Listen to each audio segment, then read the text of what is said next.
Last year I did a video covering a stack of Warhammer Alternatives, and thanks to everybody who commented, I found a bunch more. As a reminder, these are ideally games with miniatures and rule sets, core boxes, and the ability to buy additional miniatures and expansions. I'm going to bang through these like your dad at his last swingers party, so strap in because we've got a lot to get through.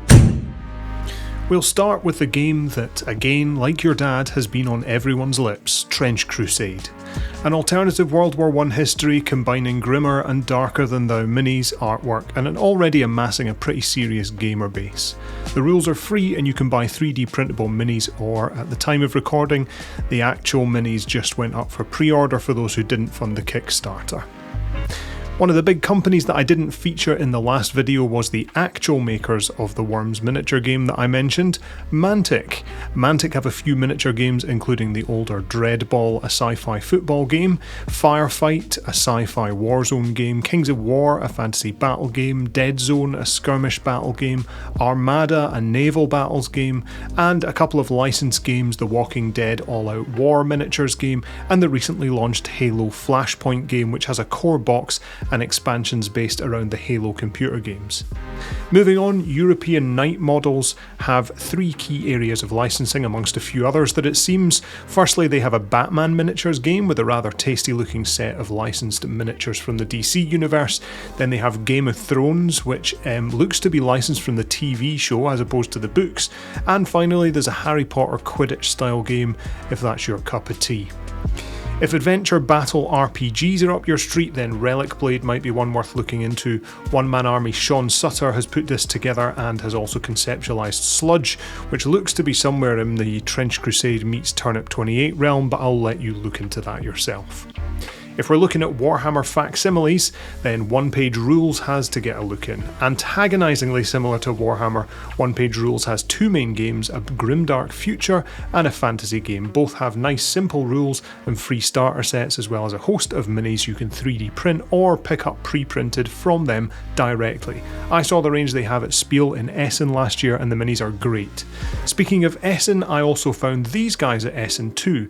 Takkure, created by Ramper Design. This is a Japanese cyberpunk rugby game set in 2090 with some incredible miniatures which have major echoes of Corvus Belli's Infinity. I bought the box on the spot when I saw it. Next up, a recommendation is The Drowned Earth, which looks to be a humans and dinosaurs meets overgrown post-apocalyptic Earth minis game, but I was struggling to get the website working properly, so I can't give you much more than that. The link is in the description if you want to check it out. Let's take a look at TT Combat now, born out of a news and reviews site and then an MDF terrain company. It seems they're now doing games too. I can't quite work out if they're just the main stockist or the creators or just custodians of these games, but you can find a range on their site from Carnevale, which looks to be a fantasy sort of magic thing that's set in Venice, to Dropzone Commander and Dropfleet Commander, which are both sci-fi mini-games at different scales, or Rumbleslam, a somewhat whimsical fantasy wrestling miniatures game. One that I own but haven't dug into yet is Simon's Zombiecide. There's a stack of the games now and they're on to their second edition, but the artwork is super nice and I'm really looking forward to getting my box painted up eventually. The next game to mention is a little bit different. You may or may not have heard of Turnip 28, born out of artwork done by the creator Max. This is a 28 to 35mm scale miniature game, but the core item is the rules, and there are miniatures available to buy, but the emphasis here is on converting your own miniatures and building a custom warband. The setting is an alternative history Napoleonics, and much like your dad, is covered in mud and heavily involved in root vegetables. Make of that what you will. If you're more into Japanese history, then Bushido is maybe more your thing. According to the creators, Bushido is a game of savage battles, of cunning stratagems and last-ditch defences where debts of honour are paid in blood. If you want ancient history but prefer somewhere else, what about Rome? Gangs of Rome is one of a host of games made by Footsore Miniatures. To be fair, they also have a Japanese game called Test of Honour alongside Mortal Gods, The Baron's War and a few others. Now, going back to the future, another box I recently picked up was a game called Human Interface. Now, these are the Unit 9 guys who have a Patreon site for 3D printable cyberpunk minis, which are really good, but this is a box game with additional miniatures that you can buy, and they're definitely in the realm of cyberpunk. Right up my alley, and another box I'm looking forward to getting ripped into this year. If that's all a bit too intense, maybe Burrows and Badgers is more your pace. It's a tabletop skirmish game of anthropomorphic animals, and if you're more of a Toad of Toad Hall or Beatrix Potter nut, then this one might be for you. Now, if you really want to dive into terrible websites, you can try to understand what Oathmark is. It's some sort of collaboration between North Star and Osprey games, and it looks to be a miniatures game, but I do want to try and find out more. If you thought the Bushido website was bad, then this one's definitely a bit worse. It is a fantasy mass battle game, I can tell you that much. Yet another company making a range of games and miniatures that I believe someone else recommended on the last video is Fireforge.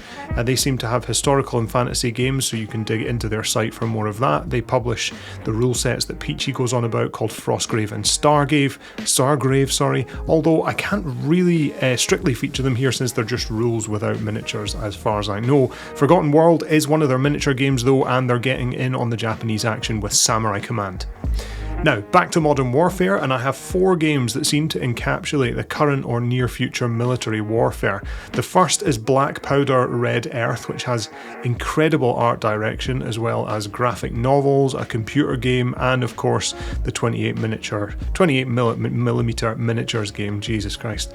I'd love to check this one out properly, but I'm not actually sure how easy it is to get in the UK.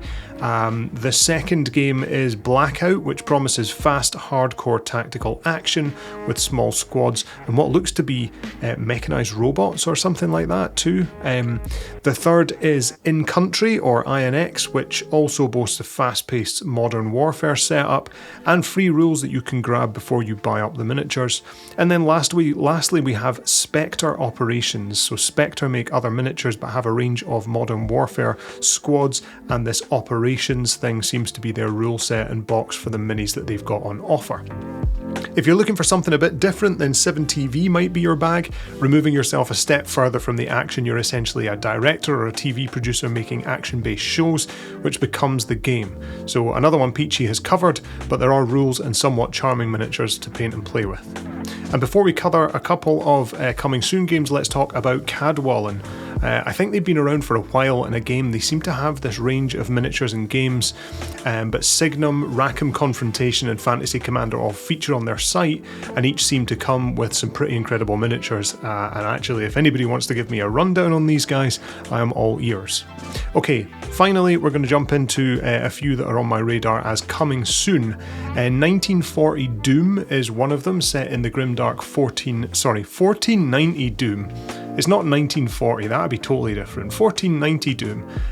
So set in the 1490s, yes, it definitely looks a bit Trench Crusade-y, but that's not a bad thing in my book. They're currently pre-launch. Pretty sure I got an Instagram ad for the game, which is why I've featured them here.